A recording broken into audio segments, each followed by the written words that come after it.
라는 제목으로 함께 은혜를 나누고자 합니다. 이 피로 사회라는 책에 보면 현대 사회 구성원들이 이 피로에 쩔어 있다라고 말을 하고 있습니다. 실제로 우리 주위를 둘러보면 이 육체적으로 정신적으로 피로감을 호소하는 사람들이 굉장히 많습니다. 예를 들어서 학생들은 공부에 지쳐 있습니다. 그래서 학부모님들은 어떻게 하면 우리의 자녀들의 그 피로감을 덜고 공부하는 데 도움을 줄까 노력을 하게 되는 것입니다. EBS에서 흥미로운 주제로 이 연구를 진행한 그 다큐멘터리가 방송이 되었는데요. 제목은 서울대 A+의 조건, 즉 이 공부 잘하는 비법을 소개했습니다. 이혜정 교수님이라는 분이 그 학점이 안 좋은 학생들에게 정말로 학점을 잘 받는 학생들을 분석을 해서 내가 공부법을 그들에게 알려주면 그들이 도움이 되겠구나라고 생각해서 시작된 연구였습니다. 그 우수 학생들의 공부 방법과 그들의 취미와 그들의 식습관과 가족관계 등의 그 철저한 데이터 분석, 그리고 그 수많은 학생들의 인터뷰를 종합해서 드디어 그들의 공부법을 발견해냈습니다. 공부 잘하는 법 궁금하십니까? 사실 처음 연구를 진행할 때는 그들의 획기적인 공부법을 예상했지만 그 결과가 충격적이었습니다. 이 공부 잘하는 비법은 다름이 아니라 이 수업 시간에 교수님의 말씀을 토시 하나도 빼놓지 않고 모조리 받아 적는 것이었습니다. 심지어 농담까지도 받아 적는 것이었죠. 그래서 이 연구팀은 그 연구 결과를 배포하지를 못했습니다. 오히려 이런 연구 결과에 이 회의감을 느끼는 것 같았습니다. 왜입니까? 정말 획기적인 공부법이 있을 것이다 라고 기대를 했는데 이런 공부법이 과연 이 사회에서 요구하는 그 창조적이고 창의적인 인재를 길러낼 수 있느냐 하는 것입니다.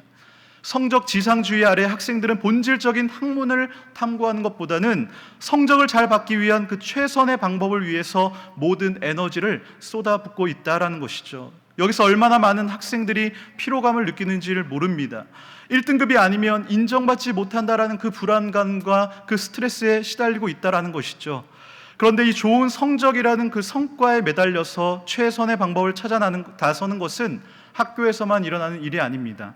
우리 직장에서도 끊임없이 성과를 내도록 우리는 요구를 받는 것이죠. 그래서 결국 그 치열한 경쟁과 어려운 현실의 벽 앞에서 대부분의 사람들은 지쳐버리는 상황에 처하게 되는 것입니다. 이러한 피로사회 속에서 TV는 식도락, 그 여행 프로그램을 통해서 대리만족, 보는 사람으로 하여금 대리만족을 느끼게 합니다. 그런데 그런 것들을 보면서 나의 잠깐의 피로가 풀릴지는 모르겠지만 온전한 회복은 이루지를 못한다라는 것이죠. 사랑하는 성도 여러분, 여러분들께서는 어디서 무엇을 하면서 피로를 풀고 계신가요? 이 세상은요, 좋은 성과를 통해서 성공하여서 돈 안에서 자유를 누려라라고 말을 합니다. 돈을 벌어서 기쁨을 누리고 그동안 받은 피로와 스트레스를 풀어라라고 말을 합니다. 그러나 성도라면은 돈 안에서가 아닌 주님 안에서 모든 피로와 아픔을 풀어야 될 줄로 믿습니다. 이 세상에서 성공의 기준은 남과 비교에서부터 시작됩니다. 남보다 내가 더 잘 먹고 잘 사는 것이 성공이다라고 말을 하는 것이죠. 우리 그리스도인들은 이 기준을 세상으로부터 하나님으로 바꿔야 되는 것입니다. 우리의 기준은 성공이 아닙니다. 우리의 기준은 승리와 회복이어야 된다라는 것이죠. 이 세상에서 믿음의 승리를 거두고 우리는 예수 그리스도를 닮는 하나님의 자녀로 회복되어 가는 것입니다. 우리가 세상에서 승리하고 우리의 상한 영혼과 이 심령이 회복되기 위해서 필요한 것이 있습니다. 바로 하나님의 은혜입니다. 이 은혜라는 것은 정말 놀라운 능력이 있습니다. 인간이 할 수 없는 할 수 있는 일에는 한계가 있지만 하나님의 은혜는 인간의 한계를 뛰어넘어서 기적을 만들게 되는 것이고 새로운 역사를 쓰게 되는 것입니다.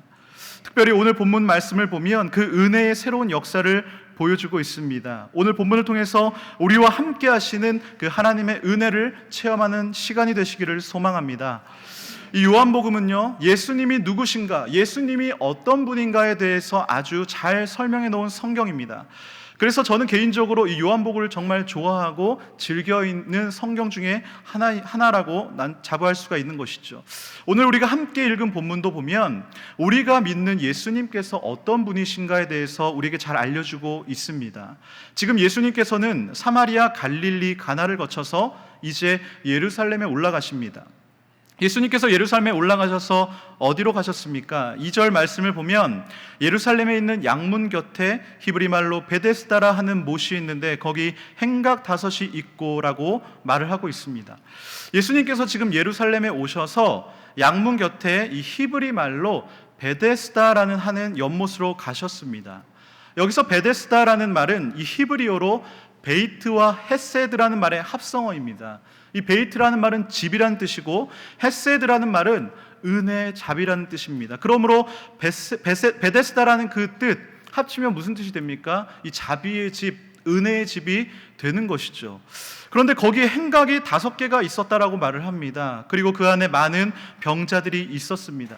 구체적으로 보면 맹인들이 있었고 다리 저는 사람들이 있었고 혈기 마른 사람들이 누워 있었습니다. 여기서 혈기 마른 사람들은 중풍병자를 이야기합니다. 지금 이 병자들이 왜 거기에 와 있는 것일까요? 바로 베데스다의 연못의 물이 움직이기만을 지금 기다리고 있는 것입니다. 그들에게는 한 가지 소망이 있었습니다. 그것은 바로 병 고침을 얻기 위한 것이죠. 이들이 이 한 가지 소망을 가지고 지금 여기 와 있는 것입니다. 그들에게 병 고침은 인생의 전부였습니다. 병 고침은 인생의 목표였습니다. 마치 학생들이 1등급이 목표이고 회사에서는 진급이 목표이고 사업에서는 성공이 목표이듯이 이들은 지금 동일한 목표를 가지고 수많은 병자들이 지금 예루살렘에 있는 베데스다 연못가에 모여 있다라는 것이죠. 당시 예루살렘에는 베데스다 연못과 관련해서 이런 이야기가 있었습니다. 4절 말씀을 보면 이는 천사가 가끔 못에 내려와 물을 움직이게 하는데 움직인 후에 먼저 들어가는 자는 어떤 병에 걸렸든지 낫게 되밀어라 라고 말씀하고 있습니다. 우리나라 최고의 병원이 어딜까요? 이 우리나라에서 최고의 병원의 기준은 아마 얼마나 이 병을 잘 고치느냐일 것입니다. 잘 고친다고 소문이 난 병원은 이 환자들이 끊이질 않습니다. 지금도 대학병원 같은 데를 가보시면 이 환자들이 넘쳐나는 것이죠. 매일매일 새로운 환자들이 들어오고 기존에 있던 환자들과 합쳐서 그 병원을 가득 채우는 것입니다. 여러 종합병원들이 있지만 각 분야별로 심장이면 심장, 눈이면 눈, 그리고 암, 뇌 등 각 분야별로 최고의 병원들이 있겠죠. 그래서 자신의 환부에 맞는 그 병원을 찾아가게 됩니다. 그런데 지금 이 베데스다에는 어떤 병이든지 다 치료가 된다라는 것이죠. 그래서 정말 다양한 병을 가진 수많은 병자들이 지금 베데스다 연못가에 누워 있다라는 것입니다. NIV 성경으로 보면 a great number of라는 표현을 사용합니다. 그러니까 당시 그 예루살렘에 있던 거의 모든 병자들은 지금 이 베데스다 연못 주위에 몰려왔다라고 보시면 되는 것이죠. 왜입니까? 이 천사가 가끔 내려와서 이 물을 움직이는데 그때 물에 들어가기만 하면 어떤 병인지 다 낫게 때문인 것입니다. 그래서 아마 이곳 연못의 이름이 베데스다, 은혜의 집이다라고 불려졌던 것 같습니다. 그래서 항상 이 연못가에는 병자들이 끊이질 않았던 것이죠. 지금 아마 이런 병원이 있다면 예약을 해도 아마 수년이 걸리지 않을까 생각합니다. 그런데 이 베데스다 분위기를 조금만 더 들어가서 살펴보면 사실 이곳은 이름은 은혜의 집이지만 정작 은혜와는 전혀 상관이 없는 곳입니다. 오히려 그곳은 극한 경쟁에 있는 곳이었습니다. 왜 그렇습니까? 천사가 내려와서 물을 움직이게 하는데 그때 누구든지 가장 먼저 들어가는 사람이 낫기 때문인 것입니다. 그렇습니다. 베데스다 연못에서는 2등도 3등도 의미가 없습니다. 오직 1등만 고침을 받는 것이죠. 그렇기 때문에 이곳의 분위기가 어땠을까요? 늘 긴장과 살벌한 분위기가 연출되었을 것입니다. 평소에는 동병상련이라고 같이 병을 앓은 사람들끼리 서로 위로하고 도우며 살지만 이 물이 움직이기만 하면 상황이 변하는 것입니다. 또 천사가 언제 와서 이 물을 움직이게 할지 모르기 때문에 늘 긴장 상태를 유지하고 있었던 것이죠. 마치 무한 경쟁의 시대를 살고 있는 현대인들의 모습 같지 않습니까? 옛날에 모 개그 프로그램에서 말했죠. 1등만 기억하는 더러운 세상. 그곳이 지금 이 은혜의 집이라고 하는 베데스다에서 벌어지는 상황인 것입니다. 이런 곳에서 사람들은 이 피로 사회에서 말하는 것처럼 육체적으로도 피곤한 상태인데 이 정신적으로는 더욱 피곤한 상태에 살아가고 있다라는 것이죠. 그런데 더욱 안타까운 것은 그 안에 있었던 많은 병자들, 맹인이나 다리 저는 사람이나 혈기 마른 사람들 중에서 과연 누가 이 베데스다 연못에 들어갈 수 있느냐라는 것이죠. 우선 맹인은 물이 움직였는지 안 움직였는지 볼 수가 없습니다. 다리 저는 사람은 아무리 애를 써도 다리가 멀쩡한 사람을 이길 수가 없는 것이죠. 혈기 마른 사람, 즉 중풍병자는 이 거동 자체가 온전치 않습니다. 즉 은혜가 있는 곳이라도 그들은 그 은혜를 맛볼 수가 없는 것입니다. 결국 은혜를 얻기 위해 그곳에 몰려 있지만 역설적으로 그곳은 은혜가 없는 곳이었습니다. 지금 이런 장소에 누가 오신 것입니까? 바로 은혜의 근원 되시는 예수님께서 직접 찾아오신 것입니다. 요한복음 1장 17절은 이렇게 말을 합니다. 은혜와 진리는 예수 그리스도로 말미암아 온 것이라. 여기서 온 것이다라는 이 말의 기원을 뜻하는 영어 오리진이라는 표현을 쓰고 있습니다. 즉 은혜라는 것은 예수님으로부터 발생한다라는 것이죠. 그분이 은혜 자체가 되신다라는 것입니다. 그런 예수님이 지금 누구를 찾아가십니까? 가장 불가능한 자, 일어날 가능성이 1%조차 되지 않아 보이는 바로 38년이나 누워 있었던 그 사람을 찾아가신다라는 것입니다. 그리고 6절에서 말씀하십니다. 예수께서 그 누운 것을 보시고 병이 벌써 오랜 줄을 아시고 이르시되 네가 낫고자 하느냐. 여기서 보셨다라는 말은 정말로 예수님께서 깊은 사랑과 관심을 가지고 그 사람을 보셨다라는 것입니다. 그리고 예수님은 모두가 외면했던 그 38년 된 병자에게 관심을 가셨습니다. 그를 보시고 그 병이 벌써 오랜 줄을 아셨습니다. 여기서 아셨다라는 말도 얼마나 그 사람이 오랫동안 이 병마에 시달렸는지를 예수님은 알고 계셨다라는 뜻이죠. 얼마나 그가 절망에 빠져 있었다라는 것을 다 알고 계셨다라는 것입니다. 우리는 우리 옆에 있는 사람의 마음속을 알지 못합니다. 지금 내 옆에 앉아있는 사람이 웃고 있어도, 겉으로는 웃고 있어도 그 사람의 마음이 지금 울고 있는지 웃고 있는지 우리는 알 수가 없는 것이죠. 인간은 누구나 이 사회적 가면을 쓰고 살아가기 때문인 것입니다. 그러나 예수님은 우리의 마음속을 전부 훤히 아십니다.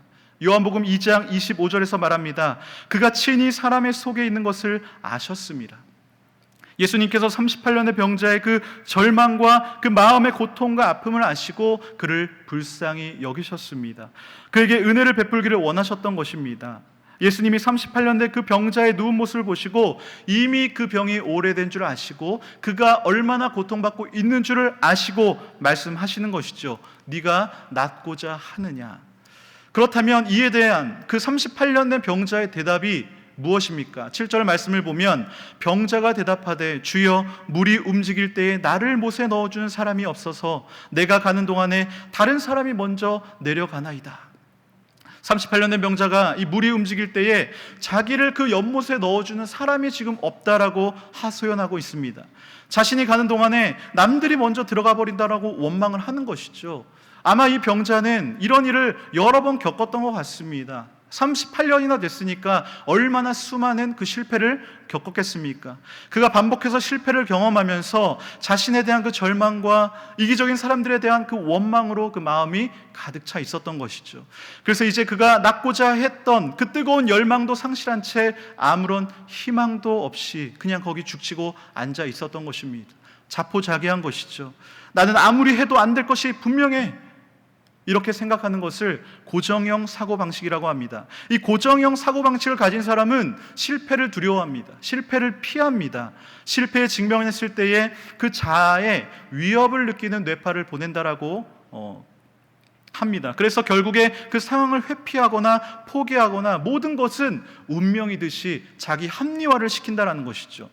아마 이 38년 된 병자는 자신의 상황을 합리화시키고 있습니다. 나는 안 돼. 나를 연못에 밀어주는 사람이 없어. 그냥 나는 이렇게 살아갈 뿐이야 라고 합리화를 시키고 있다는 것이죠.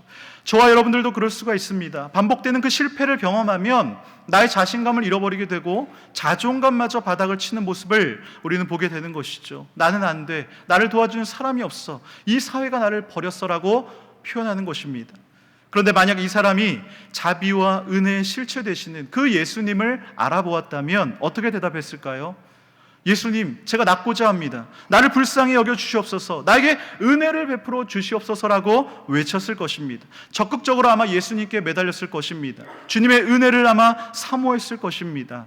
그러나 이 38년의 병자는 예수님이 누군지 알지 못했습니다.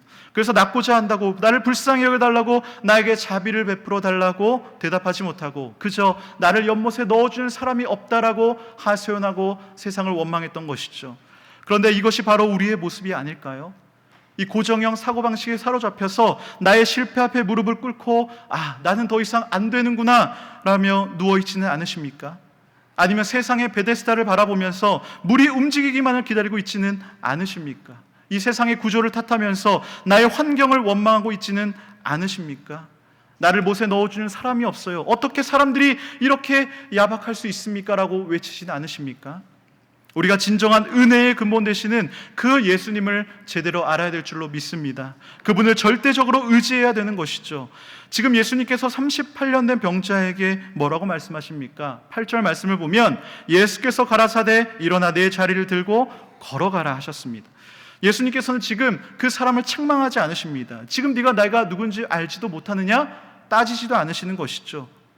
예수님께서는 이 38년 된 병자가 스스로 어떻게 할 수 없는 사람이다라는 사실을 너무나 잘 알고 계셨습니다. 그래서 예수님께서는 일방적으로 선포하시는 것이죠. 일어나 내 자리를 들고 걸어가라 말씀하시는 것입니다. 그때 어떤 역사가 일어납니까? 9절 말씀을 보면 그 사람이 곧 나아서 자리를 들고 걸어가니라. 이 38년 된 병자가 일어나서 자리를 들고 걸어가는 놀라운 역사, 놀라운 기적의 역사가 일어나게 된 것입니다.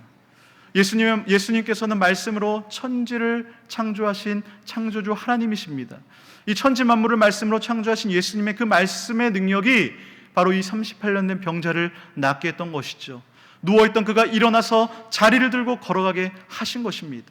예수님의 그 말씀의 능력이 이 사람의 병을 고쳐주신 것이고 새로운 인생을 살게 하셨다라는 것입니다. 그렇습니다. 우리가 오늘 깨달아야 할 사실은 바로 예수님, 그분이 진정한 베데스다가 되신다라는 사실입니다. 이 사실을 믿으시기를 바랍니다. 예수님 자신이 바로 은혜의 본체가 되시는 것입니다. 그렇기 때문에 우리는 오직 참 베데스다가 되시는 이 예수님을 통해서만이 우리의 죄사함을 얻게 되는 것이고 우리가 새로운 인생을 살 수 있다라는 것입니다. 그렇기 때문에 우리가 죄사함을 받고 내가 새 인생을 살 수 있는 것은 나의 행함이 아니요 오직 우리 주님의 은혜에 있는 줄로 믿습니다. 지금 이 베데스다 사람들도 이 치열한 경쟁 속에서 노력을 해서 어떻게 해서 물에 들어가서 나을 수가 있습니다. 그리고 만약 경쟁에 이겨서 물에 들어가서 병이 나았다면 아마 이렇게 얘기할 것입니다. 내가 노력해서 병이 나았다라고 말을 할 것이죠. 그런 자는 예수님의 은혜를 누리지 못하는 것입니다. 예수님은 우리의 연약함을 아십니다. 넘어지고 우리는 실수합니다. 그러나 우리가 저지른 그 실수를 정죄하지 않으시고 우리의 모든 상황을 보시고 아시는 분이심을 믿으시길 바랍니다. 그러한 주님의 은혜로 우리는 지금 이 자리에 앉아 있는 것이죠. 보통 사람들은 자신이 은혜 받았다라는 사실을 모르고 삽니다. 그러다가 정말로 나에게 큰 복이 임해야지 자신이 은혜 받았다라고 생각합니다. 그런데 여러분, 살아가는 이 모든 순간이 주의 은혜임을 깨닫는 눈이 뜨여지시기를 소원합니다. 저는 이 은혜라는 단어를 늘 품고 살아가고 있습니다. 어느 분이 저에게 이렇게 물어보셨습니다. 목사님이 이렇게 말이 없으신데 어떻게 연애 결혼을 하셨어요? 그 말을 듣고 생각해 봤습니다. 되돌아보면 이 2년 6개월이라는 그 연애 기간 동안 정말 수없이 헤어질 위기가 많았고 실제로도 헤어졌습니다. 그러나 하나님께서 저와 정반대의 사람을 만나게 하시고 그 만남을 통해서 지금 이 강단에서 설교할 수 있을 정도로 입을 열어주셨다라는 그 은혜를 깨닫게 되었습니다. 그리고 은혜에 대해서 저는 이렇게 정의하였습니다. 은혜란 삶을 변화시키는 것이다. 도저히 변할 것 같지 않던 나의 상황과 환경과 나의 본성까지도 변화시키는 것이 은혜라는 사실을 저는 깨달은 것입니다. 오늘날 우리도 주님의 말씀의 능력으로 이 예수님을 알게 된 사람들입니다. 그 연못가에 수많은 병자들이 있었지만 그 사람들을 다 고쳐주신 것이 아닙니다. 38년 된 그 병자는 주님의 선택적인 은혜를 입은 것이죠. 우리가 지금 이 자리에 모여 있습니다. 내가 겉은 멀쩡하지만 내 속은 병들어 누워있는 분들도 있을 수가 있고 실제로 이 병으로 고통받고 있는 분들도 계실 것입니다. 베데스다 연못가에 모인 그 병자들처럼 나의 몸과 마음이 회복되기를 바라면서 하나님의 은혜를 바라보고 있습니다. 이 맹인과 다리 저는 사람과 혈기 마른 사람들 같이 도저히 혼자의 힘으로는 베데스다 연못에 들어갈 수 없었던 것처럼 우리는 우리의 힘으로는 나의 삶의 문제를 해결할 수 없음을 고백해야 되는 것입니다. 그리고 은혜의 본체 되시는 그 예수님을 바라봐야 될 줄로 믿습니다. 38년 된 그 병자를 찾아오셨던 것처럼 예수님께서 지금 이 시간 여러분 한 분 한 분을 만나 주실 것입니다. 말씀을 맺겠습니다. 바울은 거의 그의 모든 편지에서 마지막에 이렇게 말을 합니다. 은혜 안에 머물라. 예수님을 만날 때 필요한 것은 오직 한 가지입니다. 바로 하나님의 은혜인 것이죠. 그래서 바울의 설교를 들어보면 마지막에 방점을 찍는 말이 바로 은혜인 것입니다. 사랑하는 성도 여러분, 밝은 태양이 떠오르기 직전 그 새벽이 가장 어둡듯이 우리의 삶의 위기는 그 찬란한 태양이 떠오르기 위한 신호탄인 줄 믿으시길 바랍니다. 다윗은 그 왕이 기름 부음을 받은 후에 13년 동안이나 도망자 생활을 했습니다. 요셉은 꿈을 통해서 하나님의 비전을 보았지만 애굽의 종으로 팔려가서 그의 인생이 끝장난 줄 알았습니다. 우리가 인생에서 고난과 위기에 처했을 때에 하나님께서는 보고 계십니다. 그리고 인간의 절망의 순간에 내가 정말 다 끝났다라고 생각했던 그 순간에 나타나셔서 새로운 일에 개입하시는 것이죠. 결국 다윗은 역대 왕 중에 하나님의 마음에 가장 합한 왕이 되었고, 요셉은 12 형제 중에 애굽의 총리가 되어서 그 가족을 살리고 민족을 세우는 그 모습을 우리는 보게 되는 것입니다. 그렇습니다. 결국 이 은혜가 나를 살게 하는 것입니다. 은혜만이 나를 회복시키는 줄로 믿습니다. 그래서 우리가 늘 그 하나님의 은혜를 사모하시는 여러분들이 되시기를 주님의 이름으로 간절히 소망합니다.